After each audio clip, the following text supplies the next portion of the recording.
And we are live for episode 2 of Webflail with my guy, Dexter Washington.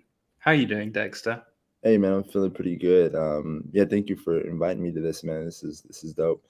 Love the podcast that you're putting together. So Awesome. appreciate it. Well, for people that don't know, Dexter is actually a large part of the reason why this podcast has kind of come together because although I'm a freelancer, I do a lot of work with Crafter Studio, and I've chatted to Dexter a lot about the podcast and how it's kind of come together. So thank you for your advice as well, and it's awesome to have you as a guest. I'm going to do a little bit of a boring admin stuff and just get that out the way right now. Sure. First of all, thanks for all the support I've been having on Twitter. Please keep sharing the love and the episodes and what you've learned from them, and DM me if you'd like to potentially come on the show as well. I'd love to hear from you. The other thing that I want to say is that this is now on Spotify, and it's very soon to be on Apple Podcasts too. So if you're someone that doesn't use YouTube much or doesn't have time to kind of sit and watch the episode on YouTube, feel free to just have a listen while you're washing up, while you're driving the car, whatever you do. It's going to be there. And then the final thing is that the website, the Webflail website, will be dropping on Friday, the 8th of July.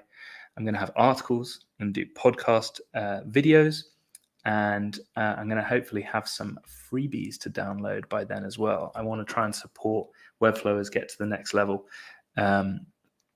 So if all of that sounds good, check it out on the 8th of July. I'll be putting stuff on my Twitter for that.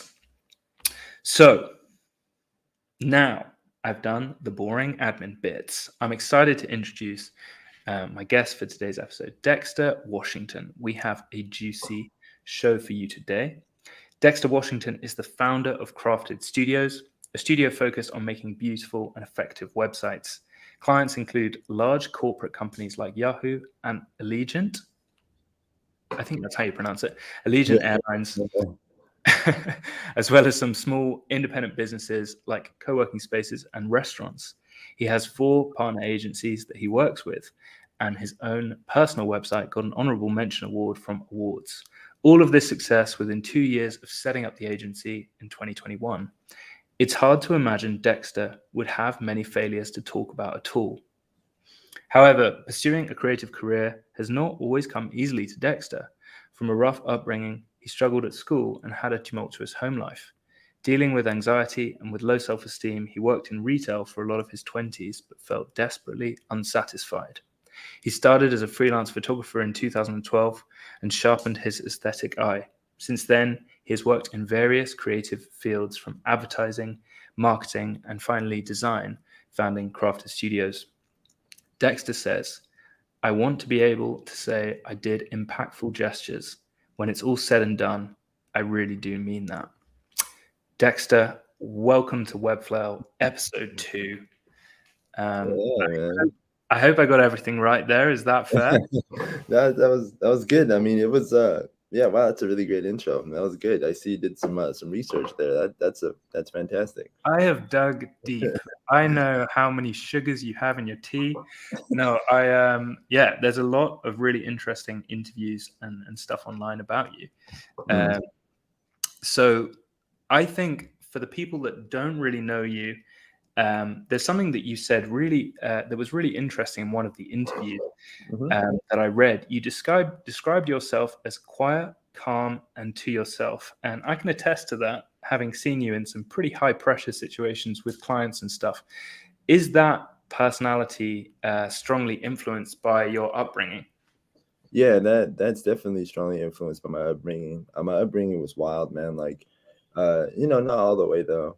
I think I had a lot of duality in my life, which is interesting. My dad worked a pretty good job at Boeing, which is you're in the UK, so it's a they make, well, to simplify it, they make aircraft pieces. They put together planes. Some of them, well, most of them are pretty popular and they're used a lot. Went to various airlines and whatnot. So he was an avionics technician. So he had a pretty good job. So we had a pretty good upbringing for a little while, up until like around I was around like 10 or 11. And then we lost everything and everything like that, lost the house, whatnot. So I would like live from like hotel to hotel for a little while. I kind of couch surf with some family friends, like and then I eventually landed at my grandfather's house, which was on my mom's side. But my mom's side, all of them are affiliated with like gang activity and street life and whatever. So like during that period, that's when things kind of got really, really wild, even more wild than kind of like, couch surfing, moving from hotels and whatnot, because of the amount of like chaos, like, like just constantly like the house being raided, me just constantly being detained, me just constantly having guns pointed at me, like all that stuff. And like, back to your question, like, me staying quiet and kind of like to myself is like, always had to just kind of, stay reserved and observe, because things can get dangerous, not only that, but I like to observe also, what I should be doing, what I shouldn't be doing. I learn a lot from, from the things that I see. And so, if someone is doing kind of like the opposite of what's going to, benefit me later on in the road, I just pay attention to it. So yeah, like all that stuff is deeply like influenced, from my past and whatnot. Wow. Okay. That's a lot of vulnerability for the first question, man. So I really appreciate you sharing all this with us. God, I've got so many kind of questions to ask around all this. I mean, firstly, if you don't mind us telling a little bit, like you said, you lost the house and things, so you've had kind of a quite a pleasant upbringing until that point, and then obviously things got a bit more tumultuous. Do you mind telling us a little bit about why that, like how that happened? Yeah, sure. And I'm recovering from COVID, so if I like cough and like, sorry about that. But so Right. yeah, like yeah. So basically, my dad lost everything due to he couldn't go back to work because he had from what I remember, and I was super young, but from what I remember and what I know, he had a pretty severe back injury, and so he couldn't go to work for a while. The doctor though, they wouldn't give him a note. Like kind of stating certain things, and he would, he kept missing work, and like it was like this big controversy for a while. He got a lawyer and everything, lost the case because of course Boeing is corporate and whatever. But yeah, it was a pretty big thing. Like it all came down to him not really being able to have a note and have his reasons as to why he couldn't go to work. And then plus he just was like, he was in pain, so like that was also a part of it.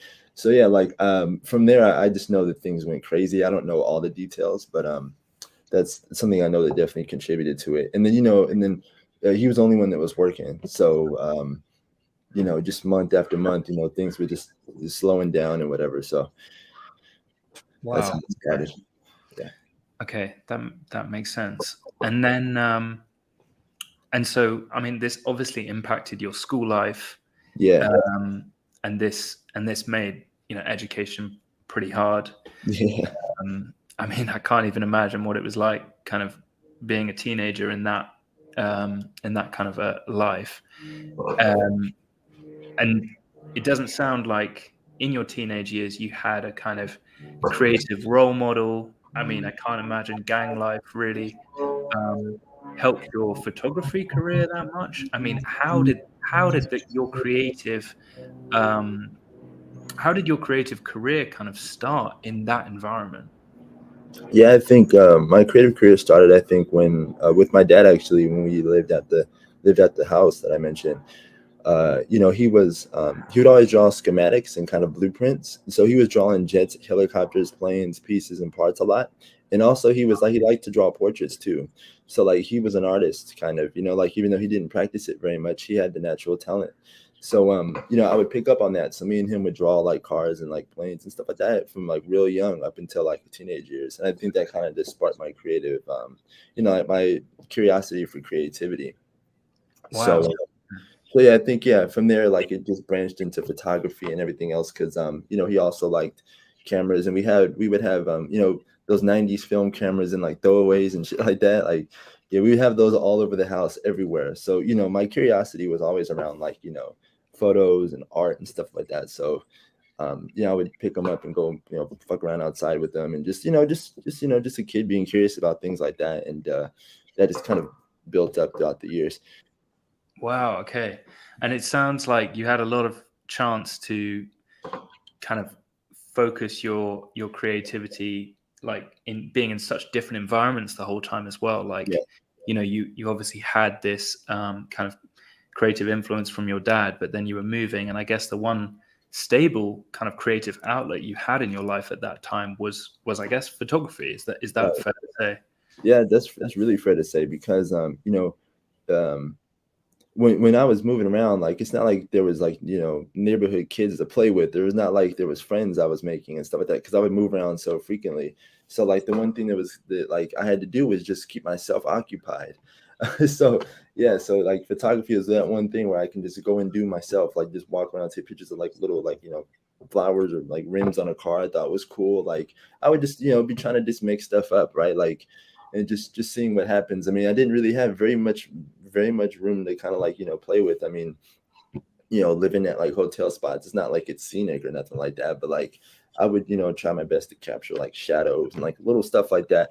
And at the same time I was like just at the same time I was also kind of like drawing here and there. So yeah, I just had to keep myself occupied. I couldn't stay on the video game all the damn time. Like when I was younger, I loved to be outside, like always on bikes and skateboards. So like I wanted to, even though I was moving, I wanted to be outside. I hated being indoors. So, Yeah. Yeah, that makes a lot of sense. And I guess, photography is one of those things that it's not the most sociable creative activity, I guess. Like, you've got you and your camera, and you can't say, hey, what do you think of this, until you've taken the picture. So I guess it's kind of like, you're on your own a little bit. I feel like there's so many different directions to go in, but for the sake of trying to keep this to an hour, I think what we should try and do is be like, how did your photography career kind of segue into your agency life, and take me through the journey from photography to being a photographer to juggling the photography and retail to starting Crafted. I mean, there seems like a hell of a journey. Sorry, that's not really one question because I feel like that's a lot of stuff. Let's try and give us a flavor there. And also, sorry, we've just got a comment about the hoodie, by the way, that's just come up. That Crafted hoodie is fire. Hello to everyone. Sorry, I haven't acknowledged the beautiful people that are watching right now. We got Jack, we've got Lauren, we've got Brianna. Thank you to everyone who's supporting. Yeah, thank you, Jack. Appreciate that, man. We're going to talk about that in the end, Jack, but sorry, Dexter, do continue. Yeah, man. So well, I needed a job. Like I just needed a job. Like photography, I couldn't really find. Like I did intern at a studio, like putting together like lights and stuff, but like I wanted a job that was like, and plus like I feel kind of old saying this, but this was at the time that the internet was kind of like really getting the social media was really kind of catching steam, and so like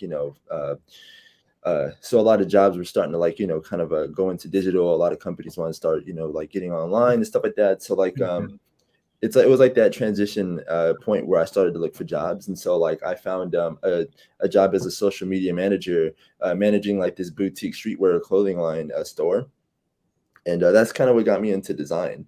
Like, and then at the same time, I would do like like little like I don't know, I would put together the clothes and lay them on the ground. I don't know if you ever seen that on Instagram back in the day, like a flat lay, where like they would like put together the clothes and they would like stand on top of like a chair or something, take photos, and then they would write the captions. So that's like kind of like what got me into like design too. Is like I'd have to make the graphics and shit for it. Okay, that's so interesting. Okay, so then I mean, I guess you started playing around with Illustrator, Photoshop. Yeah. Right. And that kind of segued into your career in marketing, I guess, as well. Because you're like, oh, I'm using social, I'm getting this traction for this shop. Like maybe I can take this to the next level. Is that kind of? Yeah. Over time, I just was just building that skill up. Just whether it was Facebook ads or just graphic design or whatever. I would just do it, man. Like I was just kind of like I was everywhere, man. It's hard to even explain, but I was everywhere, just trying everything out, just seeing what I liked the most. Yeah, I knew for sure I wanted to do something creative. That's like, that's been my whole thing. So whatever allowed me to be creative and also make some pretty good money, that was fine. So yeah. Cool. And then this segued into Crafted Studios, I guess. You were doing a job, you transitioned to a job in marketing, as far as I understand. Right. And then marketing and advertising, and then you started Crafted. Talk to me about why you left marketing and advertising and started Crafted. I worked at a couple of different agencies, and I really just wanted just seeing the environment that they had us in. I mean, it was just hell, man. Like it was terrible. Like the way they treated people, the way the projects went down. Like I wanted to work at an ad agency where we would come together and make like really cool advertisements and like photography, videography, like it just came together as a team, but it ended up just being like some quick like turnaround. They don't even really care. So like, I just had enough of that type of stuff. And I really just wanted to make something that just kind of was the complete opposite of almost everything, right? When it came to clients, we actually gave a fuck. When it came to people, we gave a fuck. Like, everything, like I wanted everything to really matter. So like that's when so that's what really, really motivated me to create Crafted, was just being in those environments. But not to say that it was all bad. I learned a lot of good things about operations and stuff like that as well, that also influenced what Crafted is today. So it's not all bad. There's a lot of good that came from it too. So Okay, yeah. I guess this is the whole point of this show, failures or mistakes or what might be perceived as failures, lead to great learnings. And that's kind of when the rubber hits the road for success, in my opinion. So speaking of, this is a beautiful segue, seamlessly done, very intentional. No, I'm still getting used to this whole podcasting thing. Your first failure, I feel like this maybe links to what you said earlier when you were working at the shop and just trying everything out, trying every new strategy. So your first failure is trying every new strategy you came across versus being yourself authentically, posting and talking about the results and letting the work speak for itself. Try and unravel that failure for us and just give us a bit of context. Yeah. So, just trying everything. What I mean by that is like, when I was trying to find my way, I think maybe as for a lot of people, like, you're just trying to figure out what works best to get you clients. You're trying to figure out what works best in terms of workflow. So like that was me just trying to figure out like, how can I actually, make myself relevant in the market? And how can I just gain attention? How could I, start to build momentum? Just stuff like that. Like when you're starting from zero, it's kind of like daunting, right? Like it's especially these days, it just feels like you're screaming into the void sometimes. So like that was me just trying to figure that out. And what I learned was what I learned is that you don't have to do all the things that like people may advise, right? Like some people might say, oh, you need, the best way is to start a podcast, maybe to generate like clientele, and then you gotta have a YouTube channel. You gotta do everything, right? Like there's some designers out there who literally are just working 24/7 because they have multiple different kind of avenues they're trying to pour themselves into. And so I just just trying to figure out what worked best for me and like what like I naturally just am good at versus trying to like force myself to do something just to kind of build that momentum. So that's what that is. And over time I learned just like what works for me, like just casually talking on Twitter, being my authentic self. And by that I mean just showing up just how I am, right? Like just not trying to make things too difficult, just keeping things real simple. That's one thing I learned over the years. Is just like business is like, just keep the simpler the better.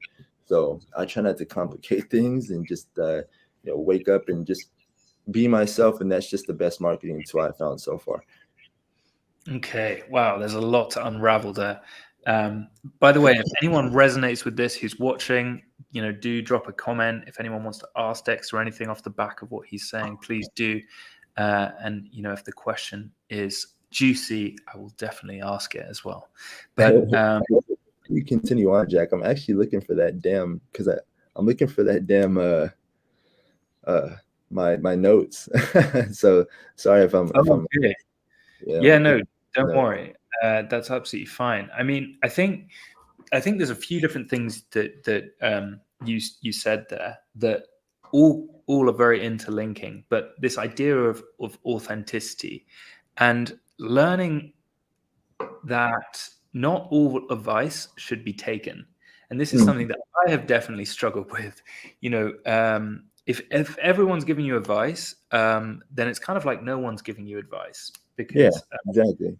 it's really, you're going to have conflicting opinions from different people. And if you look up to everyone, then it's really hard to know what the hell you should be doing, because everyone's saying do everything, just like you said, Dexter. So personally, I found it really helpful to look for people who have a particular skill set, or maybe lifestyle, or something that I would like more of, and ask them for that specific "how did you do X" thing.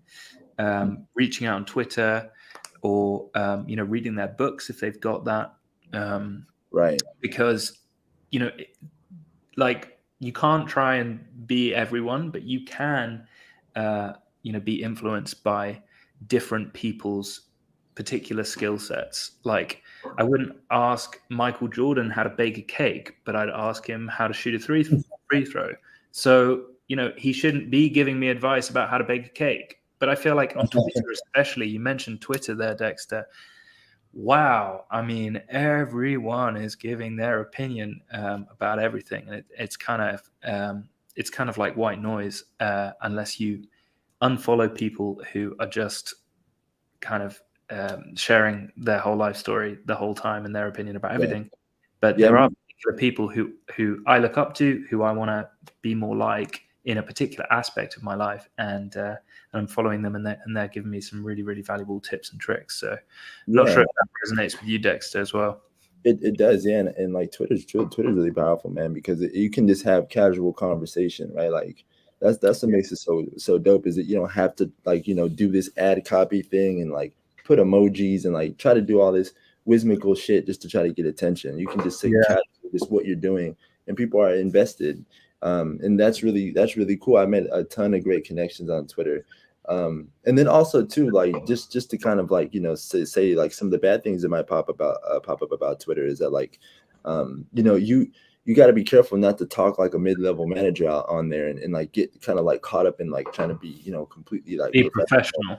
Right. Like for me, I left corporate to do my own thing independently, so I wouldn't create my own little corporate hell online, right? Like so I just try to be conscious about that too, right? And just try to continue just to be myself and force myself to just be who I am, like no matter what. So the good and the bad. So and I think that's the thing. Like, people's life is not Photoshop, so neither should your social media, ideally, in my opinion. But yeah, I definitely think that this idea of authenticity it's a word that seems to come up a lot of the time, and I think it takes people a while to understand. God, this sounds like so cheesy, like gap ya, trying to find yourself. But you do kind of like, it takes a while to understand who you are and what you have opinions of, and what your opinions, and opinions change and stuff. But I do think this idea of becoming authentically you is really hard. It sounds like you've been on a bit of a journey to get to that place, Dexter. Do you have any advice for anyone that's watching that's like, I want to be my authentic self online and in person? Like, you seem now, Dexter, to be quite confident in yourself. You know what you like, you know who you like working with, who you don't like working with. How did you get to that place? Is it just that you've got to meet a lot of different people and try and kind of figure yourself out from off the back of the relationships you have, or what advice would you have to someone who wanted to be their authentic self more than they are? Yeah, I think detaching myself from my own opinion sometimes is like something that helps a lot. Like, the internet is extremely opinionated. People have things to say. So sometimes like that can shelter you off because you're like, wait a minute, like what if so and so influencer unfollows me because of what I have to say with this and this and that, right? Like that can play a part in it. Just judgment from other people can play a part in it. So like you don't notice it, but you become hyper aware of like the things that you say that could be good or bad too much, to the point where it just kind of like shelters you into like this character that like is not actually you. So I would just say like just practice just sharing things that people might not even be interested in, or that they're gonna disagree, and eventually you'll just get comfortable and you'll find your own voice. I think like that's what, like, you're not doing it to be a polarizing asshole. You're doing it to get confident in like your own voice, because everyone has disagreements and like different viewpoints and perspectives, and you have to realize that it's okay. So the more you practice that and the more you acknowledge that, the better it gets. Because I used to have a podcast, and like I would have like this like stand-up professional type of guy. Like I'm not really that guy in person, bro. So why was I up there trying to be that guy? There's just no point. So eventually that helped me unravel everything too. But yeah. That's really interesting. I feel like this is helpful for you to get off your chest as well. It's like kind of like Webflow therapy. But yeah, I think that there's this. It's difficult to be, an authentic version of yourself, especially when you're starting out as a freelancer. You're trying to look bigger than you are. You're trying to look professional. And I have certainly found in my freelance career so far, the less I try and be bigger and more professional than I actually am, the more myself I am, the more I attract work, the more I attract like people that I actually want to hang out with in my life. Right. And it's so ironic because I think a lot of people think, oh, I need to be, like be as professional as possible in order to get professional work. Right. And actually, I found it's the opposite. I found the more myself, the more weird I am, because I think I'm quite a weird person. I mean, Dexter would probably agree. But yeah, I think the more just myself I am, the better work has been, and my life has been generally. The quality Man, of like, relationships. So. yeah, that's the, hey man, that's great, man. That's absolutely fantastic. Thank you. Because it's like, man, I've once you realize, and you peel back the layers a little bit of a lot of these boys that work at these large startups and companies too, that you're trying to be professional for, you realize that they're cussing and they're bullshitting just as much, or if not more than you. So, it's like it helps you like, okay, well, let me loosen up a little bit. I'm being like too much of something I don't want to be, trying to please these guys or these gals, when it's not really necessary, right? So like, and that might not be everybody's experience, but for me, for me, just like I had to do everything perfect. So like that was just a part of something I had to like break the mold of, right? Like I always felt like I needed to just do everything on the dot. I needed to be like, picture perfect, because I didn't, because of the school situations and everything like that. Because I didn't graduate, I had to show up very, very on point. So like that was just a part of my thing I had to unravel. And so that's something I learned over time, is like, man, you don't got to be that. Just do you the best way you know. So yeah. Man. And that leads us on very nicely to the second failure, which I think is very interlinked. Your second failure that you sent me is in not vetting people well enough. Yeah. And finding not only someone with good work and strong skills, but finding a good personality fit that meshes with our culture. So I guess this is linking to, the authenticity idea as well, is it? Yeah, it is. Yeah. Just I mean, it's like it's really just me trying to just find people who like this whole thing is a culture fit too, was what I noticed. What I learned from running Crafted is like the culture fit really matters. So like so that is when the authenticity kind of part of it comes out, is like when you're trying to find people who are like the good culture fit. They might be really talented, they might be this and that, but like if they don't fit like personality wise, if they're not like if they don't make sense with like crafting like what we stand for, then it's really not going to work out in the long run. So that's like a part of it too, because you know, when I was vetting people beforehand, I really didn't have too much of a process. It would just be like, oh wow, your portfolio is great, so let's work, right? So like I'm kind of reluctant to do that now, because anybody can just DM me, hey, you hiring? Like, I mean, I may or may not be, but like that's not enough for me to like pay attention, right? Like we have to have a conversation. We have to like, you know, really figure this out, right? If you want to be here, especially long term, like, you know, we're a tight knit group, so like that stuff matters, 100%. Yeah, it's interesting you should say that. And I feel like this is a good time to share how we actually started working together. I Yeah, replied to Dexter's newsletter. He's got a really good newsletter. If you're a if you're a Webflower who's looking to level up, I recommend Designer's Desk.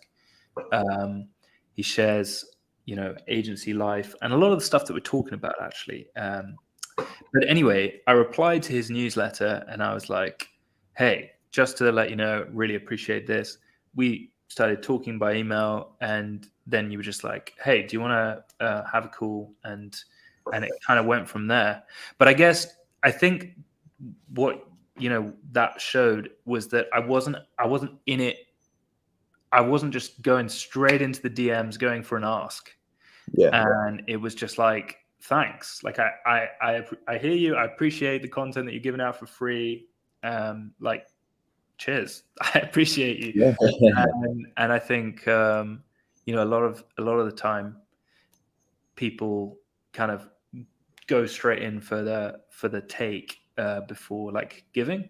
And I Yeah, think that's a kind of culture fit thing that I've noticed with you, Dexter, is that if someone you know, if a client emails or a potential client emails going for the ask straight away, like how much, then yeah, you're right away. like, Like, okay, yeah, okay, this is not going to work. I'm I gonna mean, work. yeah, talk to us a little bit about the culture in relation to not only the people that you hire, but the people that you work with, because I feel like those two are very interlinked. That's a really good question, and like I haven't fully like, you know, thought this through, but like one thing I do know is that it's all about like the equal value exchange, right? Like it's all about the equal, just kind of like reciprocity of it. Um, you know, I help you, you help me. This has to be an equal, healthy relationship. A lot like relationships in real life, right? Like if I was taken from my girlfriend 24/7, she would break up with me, right? Like so. I mean, it's the same thing. It's taking that same mindset and turning it into a client like situation, even though it's business. Like, you know, if you want to like consider ourselves like partners long term, then that's something we definitely need to consider. Is like you need to give something to me, even if that's just respect and kindness and honesty and transparency, and then in return we can give you all of what we got. So as long as we do that and keep that balance, then that definitely, you know, 100%. And that goes into culture in terms of like being the people first agency that we are. And by people first, that just means that like we put kind of you know, we put you know, people at the forefront. We consider like you know, everything that kind of happens, and it's not all just about like profit. Like I kind of consider how people like think and feel about things, like their perspective on stuff, and like, you know, if we're a good fit in that way compared to like just solely just business, like I also consider how we are as people. So that's how that plays a part. Yeah, that makes a lot of sense. I heard, I think it was Grace Walker talking about this, but one of the designers at the Webflow water cooler, but they talked about having a beer policy. Like if they wanted to have a beer with the person that they were, you know, having the client call with, then Yeah, they took the job. I thought that was a really interesting way of doing it, but it's a lot like what you're saying. You know, if they're just a decent person, you that's know, it. that you actually want to spend time with, let alone take money from to do a job, because, you know, if that first call, you've got that feeling in your gut where you're like, I don't really know about this, then that's a surefire sign that, you know, this might be a difficult client, because I find Yeah, your gut is pretty accurate. It's pretty wild. it Um, is. Shout out to Penna. He's just come in. Damn, I'm late. What up, fam? I appreciate you, Penna. Penna works for Dexter as well, by the way, guys. He's a freelancer. Great designer. Go check him out. And thanks to everyone who's watching right now. Appreciate you. If you want to ask any questions or, you know, give any feedback, love to see it. No That's problem if not. If you're just a kind of ghost who's watching this, that's absolutely fine as well. But Dexter, interesting, this whole idea of knowing who you are and who you want to work with and stuff. What in the intro I talked about working with Yahoo, working with Allegiant Airlines, people like that, and what I'm kind of intrigued with is that it seems like you've worked with these massive clients that were the corporate, that they are like more of a corporate type client that you kind of are now saying you're like, you know what, like I'm not really them, they're not really me, like I don't really know if that's the type of person I want to be. Is that reflective of the kind of clients that you're thinking about with your agency? And kind of I'm intrigued by like your thought process now with the agency versus kind of where you've come from. And I know maybe this is like still brewing in your head, but I'm just intrigued to ask that in the context of the conversation. Yeah, man. Like, because I mean, I just was doing what I thought that you should be doing. Get the beautiful logo wall with all the cool like clients and stuff like that, and like get the big projects that cost 40 grand, and like just doing everything that I thought I should be doing. And then eventually I realized, man, this shit sucks. Not because the money is bad, but the people, man. I don't want to deal with this. I don't want to deal with it, man. Like, there's just so much bureaucracy that, like, a lot of these people, they got to put in a ticket just to get images for the website. And then we got to wait like a month to get a ticket. And it's like, just little things like that, right? And then finance, oh man, don't get me started on the finance teams for a lot of these companies. Like, it could take, months just to get a deposit. So like, I realized, man, like, and then personality wise, so a lot of the people were great. It's not really the people, just the bureaucracy behind it, the structure behind it. It just wasn't a fit with me. It just didn't really make sense. Also, business wise, it didn't make sense.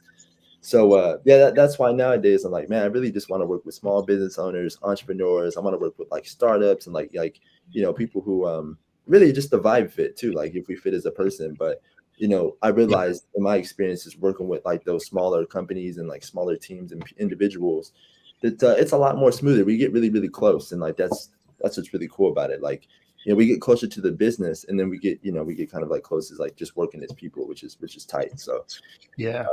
And it leads to better results, I think, as well. well. It leads to better results because you kind of are already kind of bought in as designers to the success of your client in a way that, even if you get 100 grand from some big client, it's not always the same kind of relationship. So it's not. I completely appreciate that. It's interesting that you talk about money and success and what you thought success was versus what you kind of seem to think what success is now for you. There's a lot of like young designers that or young webflowers that have been tuning into this podcast. To the young designer that wants the wall of logos with Yahoo, who thinks that, when I get Allegiant Airlines, I'm going to be charging 100 grand per project. Oh, yeah. Oh, boy. And who thinks that next step is going to make them happy. What advice do you give to them? Oh, that's a really good question, man. Like, I would just say, like, you just have to recognize,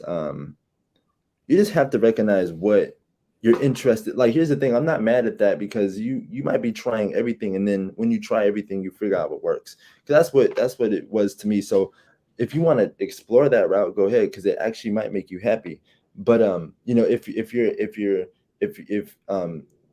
just to kind of like break down some maybe illusions that you may have right now, is that like it's not really all that great. Like, it's not like it's great, but it won't make you happy. Because here's the thing, right? Like, I guess what it is too is like the monthly revenue thing, right? Like, people want to have a high monthly revenue, and people want to, like, all that stuff is cool. But here's the thing: over time, you most likely will get to that same goal money wise with the smaller clients.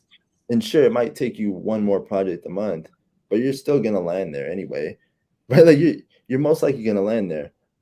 So I would say, like, there's so many factors that go into it, But you just need to recognize like ultimately what who you are as a person versus like what type of people you want to be dealing with.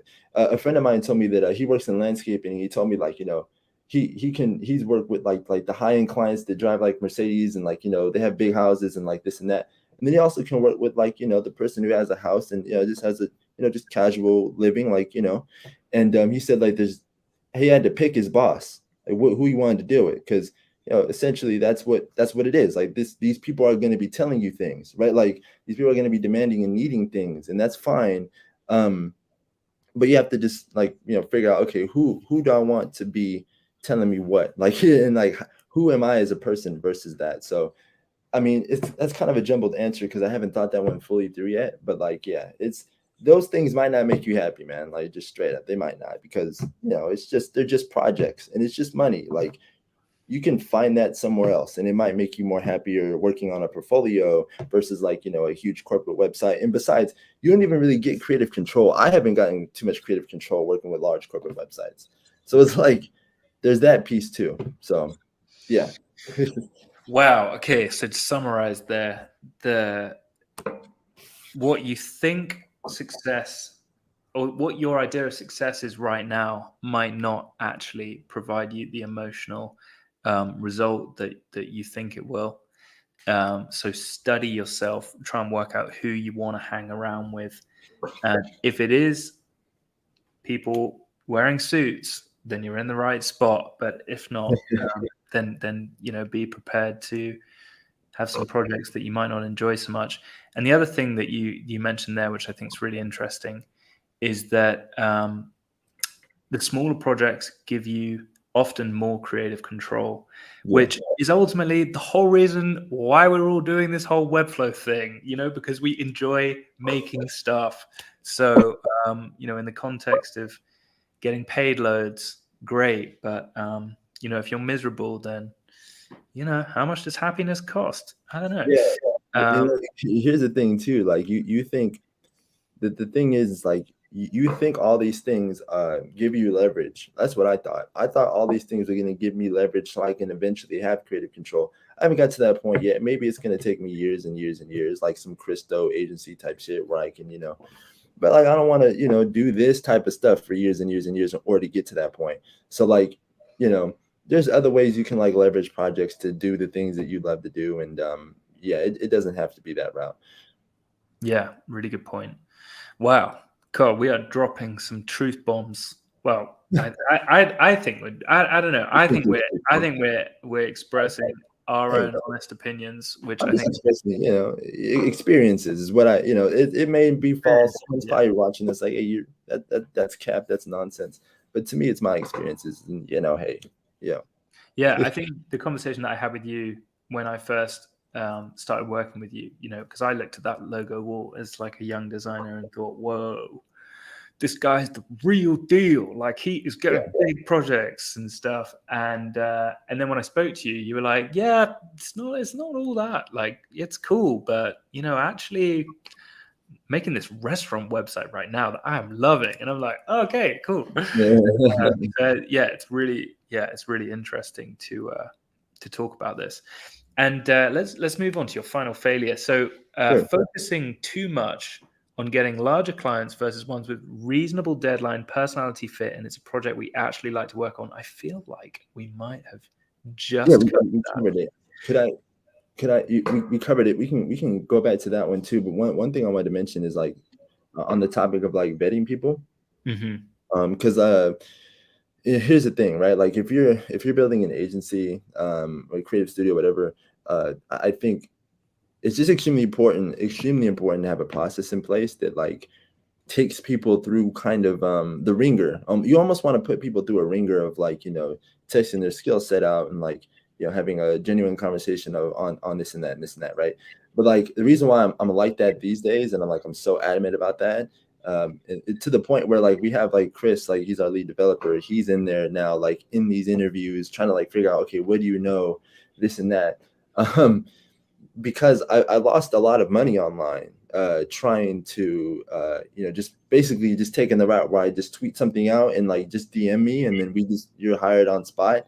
I lost $10,000 on a project thanks to me not having that that where kind of like that thought process of, oh yeah, let me actually put this person through a vetting process. So I just wanted to stress that really quickly, is like that's so crucial to hiring people as well, like just making sure you have the right person on the team, and make sure you trust them equal trust. That's super super key. Yeah, it's really interesting. I feel like making an agency is like a whole other level of failures, because you're accountable for not just yourself. Like I'm a freelancer who's getting projects for me, and I'm doing the work myself and stuff. So if I fuck up, that's my fuck up, and that's only on me. Whereas when you're hiring people for projects, and you've got a team, if that $10,000 project doesn't come through, it's hard to pay other people and stuff. So the extent to which that mistake costs is greater. Yes. I mean, let's talk a little bit about your hiring process now, then, because it sounds like this has been a huge learning for you. When before you were like, "Hey, does anyone want a job?" on Twitter, and then they just DM'd you and got a job. Now you've got Chris asking them questions, kind of giving them tests, I guess. Is that kind of like how you'd advise people who were maybe watching now, being Yes. like, oh yeah, I want to set up an agency and I want to start hiring people? Well, what do you do? Yes, absolutely. Absolutely. Just like I would even say, like, put together an application that's kind of extensive too, to just to see how, because here's the thing too, right? Like people, like what I learned is you need to give people kind of like a barrier, like a layer to go through. They kind of need like a hoop to jump through in order to get to you. It shouldn't be so easy as a company owner, right? Like if you're a studio founder, agency owner, whatever, it really should be like you should be operating as a serious establishment. So it shouldn't be so damn easy for someone to get through the door. It should take a little bit of like brute force to kind of get through. So like I think that's like the first and foremost thing. You need to take it very, very seriously. And so I think once you have that mentality kind of like established, then move on to like the different pieces and parts that you can do to vet. Yes, I have Chris in there now, and I think it's super important that you get a developer friend, even if like you're a designer looking for a developer, but you have a developer friend that can't really like work with you, but like you really, really have a good relationship with them. Maybe like say, hey, I'll pay for some of your time if you can be on these interviews with me, just to ask these people these questions, like, hey, like, do you know HTML, CSS, React? Like, what's your experience with this? Like, how do you do this and that? Like, just some questions, just to test their knowledge and their capabilities. I think that's super important. And I think within those questions too, you'll realize what type of personality that they have, right? So yeah, that's what I would say. Just make sure that you have some type of I think that would be super helpful to have like someone in there as a dev, as a friend or something like that, to just be in there having conversations. And then it just comes down to just like the culture fit. I talk about that all the time. Like if you don't have a culture as an agency, figure this out, establish it, write it down. And those are just values that you just won't cross, right? Like there's just certain things that like are non-negotiables for you. And, just putting that into like a format where like people can work underneath, I think is super important. Okay, that's really fascinating. So a culture, I think the word culture is used a lot, and it's one of those words that's a little bit fuzzy. I feel like it's kind of everything, and as a result, it's kind of hard to kind of grasp what a culture is of an agency. So can you just give us a rundown of like, I mean, it maybe took a while to understand what the culture fit is of Crafted, but what is agency culture to you, and why is that something that should be talked about more when people are setting up an agency? Yeah, a culture to me is agency culture to me is just, like I said, a set of values that you operate underneath. So it could be like, for me, for example, like I mentioned, the people first thinking is that like if you come through here just trying to like just get something quickly from us, just like, oh, like, yeah, our deadline's tomorrow, like we need someone immediately, like right now, like even if it takes you to stay up all night, like that right there is a no-go, because we have mental health to consider, we have sleep and health, just physical health to consider. So that's a no-go, right? Like, just, and that's just one piece of it, right? And then another piece of it is like we value equal partnerships. So if you don't bring enough to the table in terms of, like, like I said earlier, that equal value exchange, if you don't bring enough to the table to us, then we can't work with you. So they're just you're just like a collective of values that you operate underneath. Because I think most people think like culture is like the fun vibe, like it that kind of comes from just establishing those values, because it protects you, right? Like, it's like almost like boundaries is like an individual, like these things, values, just like values and culture protect the company internally, like the people relationships. So yeah, I would just say just establish those things, and you'll be fine. It'll take some time to roll out for sure, but once you do, you'll realize, okay, like, yeah, like this is you have an operation for it. So Yeah, that's really interesting. And when you say write these down, you're talking about. I mean, I know Crafted has Notion, where everyone can access these kind of documents. yeah. But I mean, I guess like anywhere that everyone can see them is Right. important, right? Yeah, as an SOP, yeah, it should be a part of your SOPs for sure. And also too, it should just be a part of like the way you just walk and talk. Like, as a founder, the way you walk and talk, like, it should translate into the daily operations. Eventually, you picked up on it. Maybe it's subconsciously, you don't notice, but you pick up on these things too. So like, yeah, that's basically it. Just write it down as an SOP, walk it, talk it, live it. The team members will pick it up, and then eventually you would have created a collective of great culture if you done things right and things lined up. Yeah.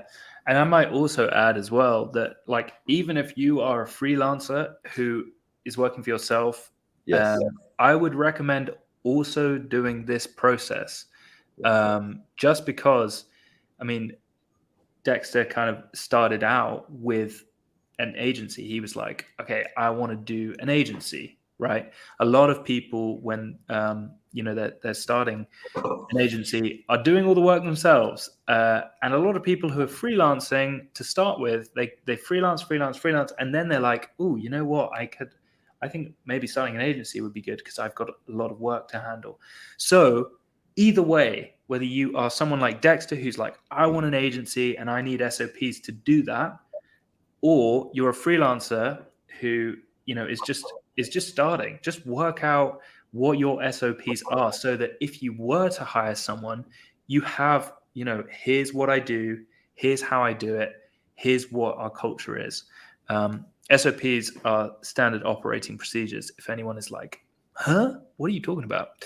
So, i.e., what do you do to get clients? What do you do when clients come on board? What's the Right. process? How do you talk to clients? Are you using ClickUp?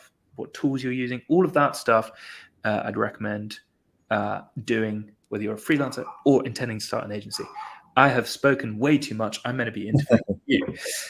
If anyone in the chat has, I hope people are still with us. We got a few people still watching live. If anyone wants to ask any questions to Dexter in these final few minutes of the interview, please do ask anything. Dexter, sorry. No, I was just gonna say, I feel like we haven't really dug into, like, just the typical, like, just clientele questions, or like, anything to help people like grow their freelance or agency business. So if anyone has any questions, or if you, Jack, want to fire something off in that realm too, we can dig into it. Yeah, I think that would be really helpful to start with. I mean, one of the questions that I think most people want to know, and maybe I was thinking maybe this is a question I should just ask in every single Webflail podcast. Yeah. But what is, if you were to go back in time to the start of your experience with Webflow, what would be the 3 things that you wish you knew at that time that you know now? I think that's a good question. I would say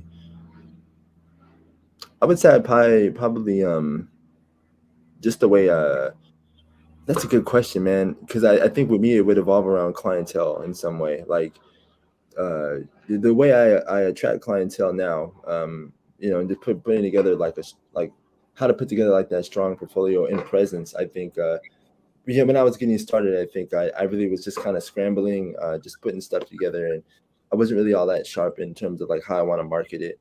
So I just think nowadays just building this presence out, right? Because like through all this press that we gotten through the like awards that we got and the beautiful projects that we have, like if I would have had that mindset to establish that strong presence up front of like just looking and operating as a very serious company, then I would go back and do that from the jump, because now I think at this point it would have grown, way more than it would have if I would have just kind of like considered all those things from the jump and how I wanted to kind of navigate.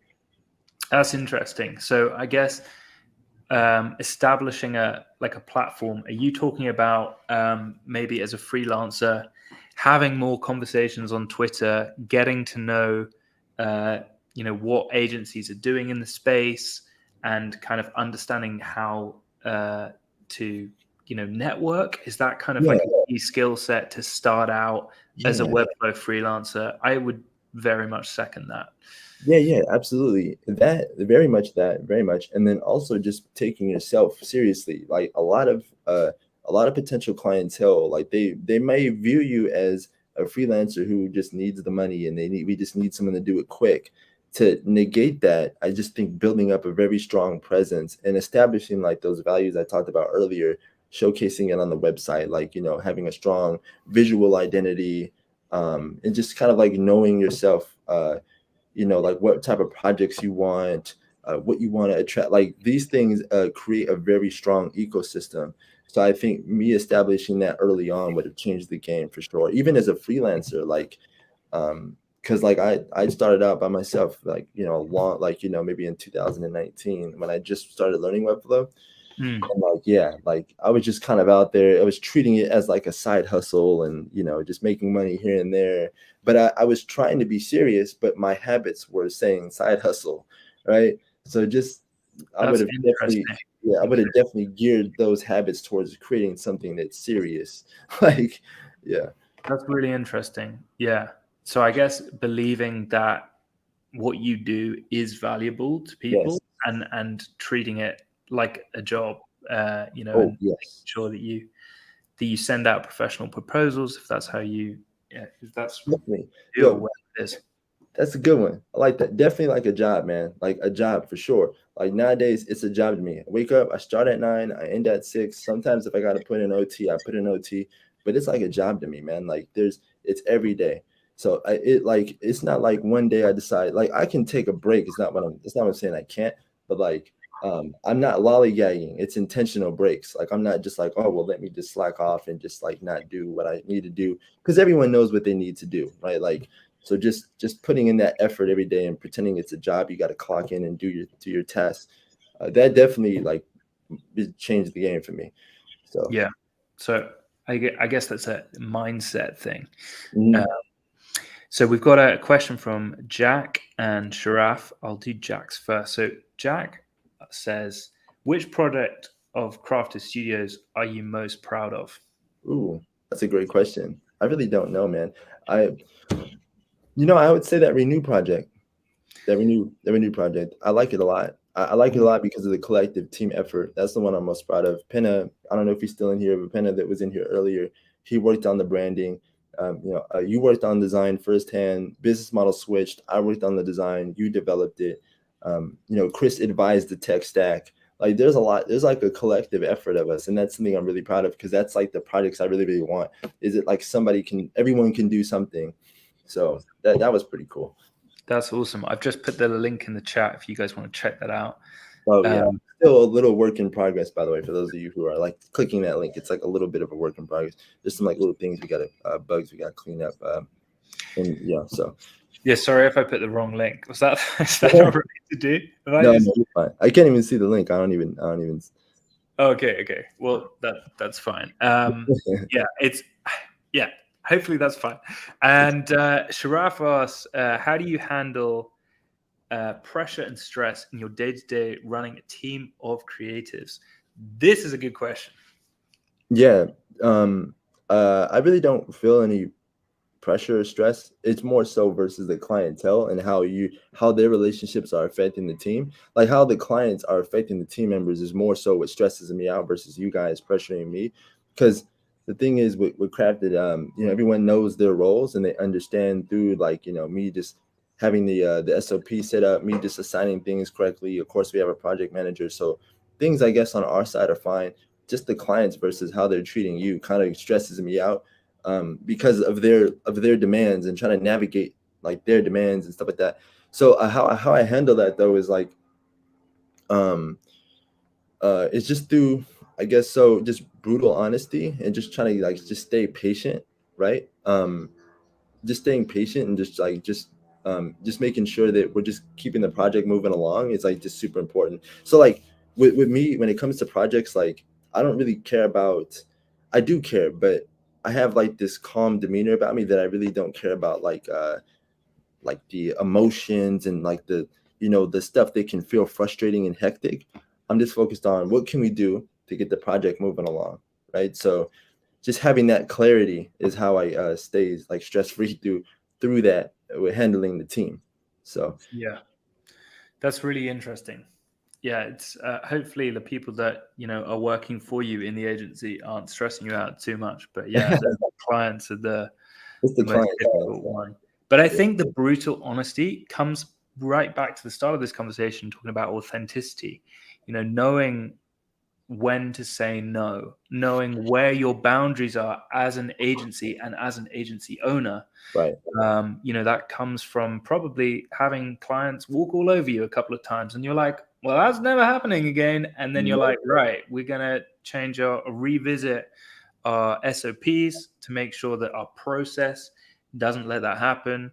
We're also going to make sure that we live up to the values that we want to uphold ourselves to, as as an agency. So it's all in the process, man, for sure. Like it's all in the process. The process for us changed the game. I know you can probably speak to that too, but having like a really dialed in process eliminates a lot of the stuff that comes up, right? Like, sometimes you may even need to like reel the client back in. I know you mentioned that as when we were working sometimes, Jack. And so like, just having that solid process, knowing the exact steps, what should happen exactly after every single one, and like thinking like, months ahead, weeks ahead, whatever, definitely like helps just kind of like helps you navigate through like projects that are taking probably a little while, or just if not, just it helps you navigate the client so you're not stressing out and staying up all night just trying to like get work done. So processes. Couldn't agree more that having I think I've already spoken about Grace before, but I know Grace is big on organization, Grace Walker. And in the Webflow party circle platform, so go join the Webflow party. I really recommend it. But she has an amazing talk about how she organizes her process. I would a gazillion% recommend checking it out. So go join the Webflow party. It's free to join. They have all the recordings of all the episodes in there, and you guys can check out her process, which is really, really tight. I would also say though, Dexter has got loads of content on Designer's Desk, and I would recommend subscribing to that if you want to hear more about process, because I feel like process is a whole podcast series in itself. So yeah. Lauren's just asked, what advice would you give someone looking to land their first few clients? God, this question comes up so often. It's so interesting because so many people give different answers to this one, even though it's quite a straightforward question. Dexter, the floor is yours. Yeah, I would say for this one, for sure, just put together some, because the portfolio you put out attracts the type of people who are going to be hitting you up and like sending inquiries and stuff like that. So with that in mind, if you have no projects at all, just create some stuff that you would like to get hired for, right?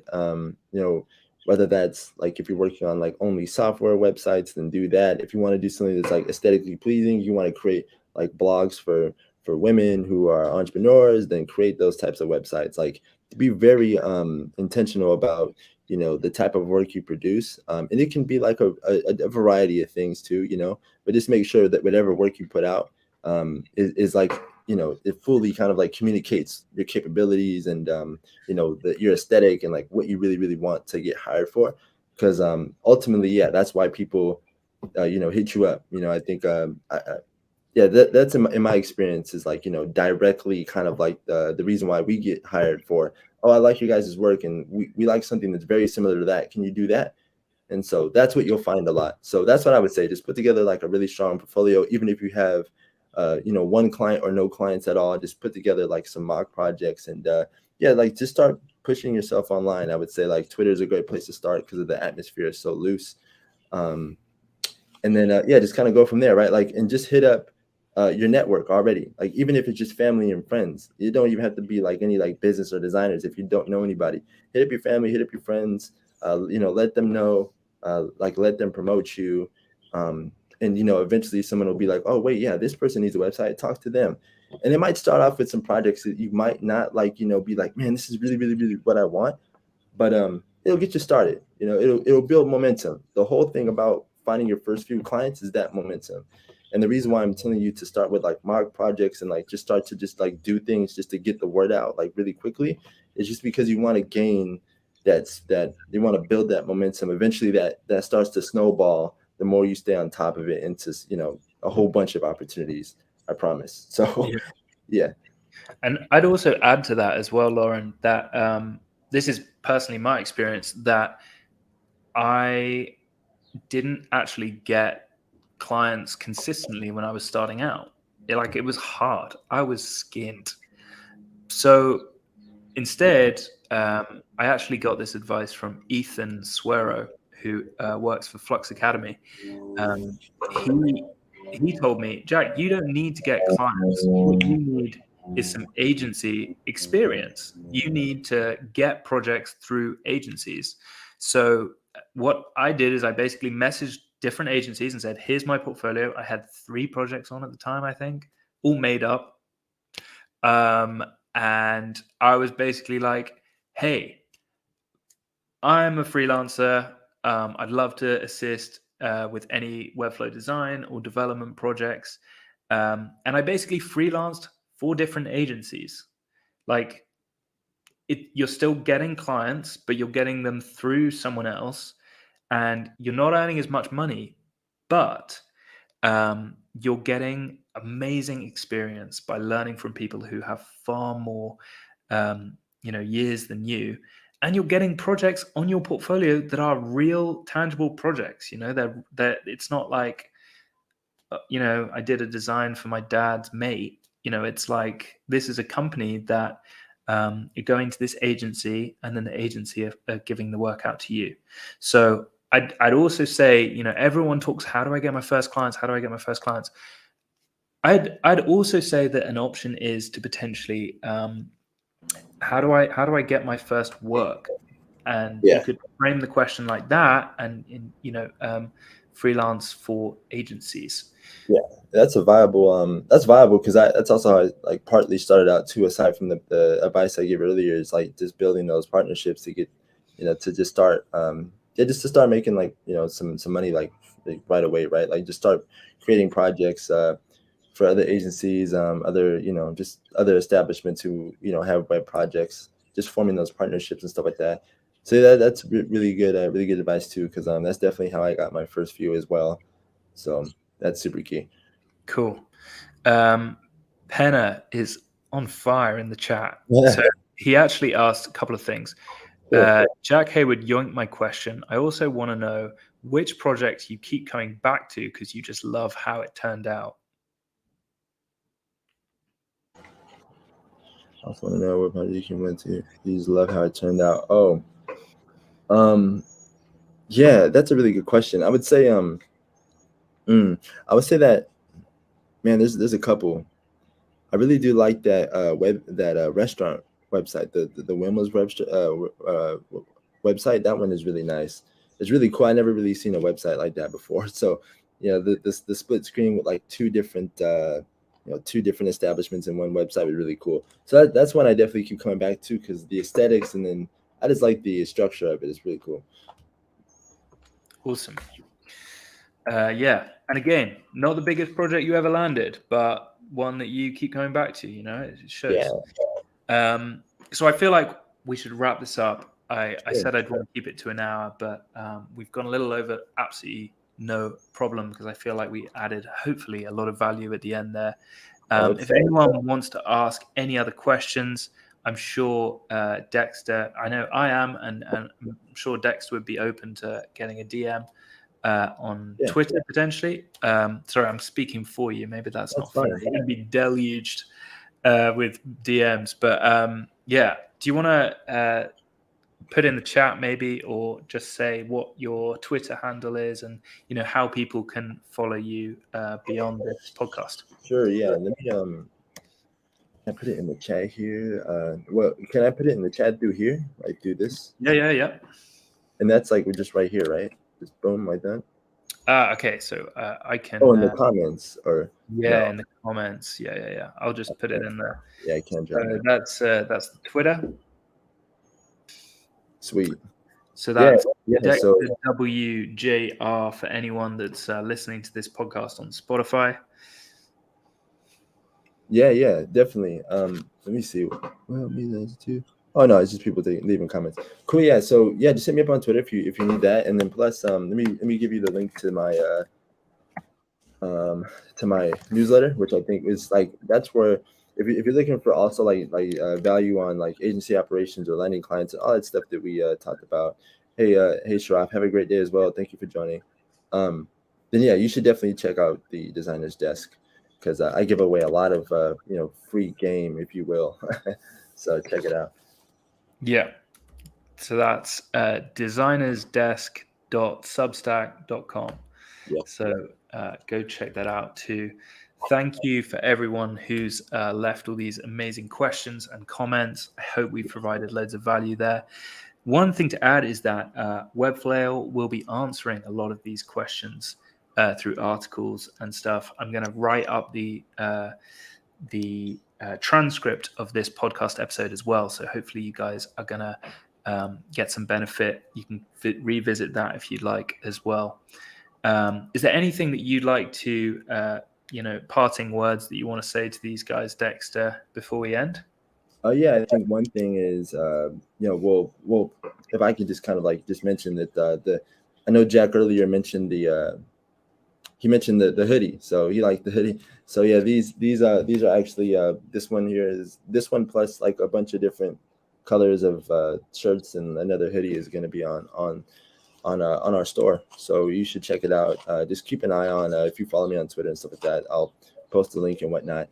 So so that's coming out, and I think just like parting words for people who are trying to like establish themselves. It's like like I'm bringing it back to the authenticity of it.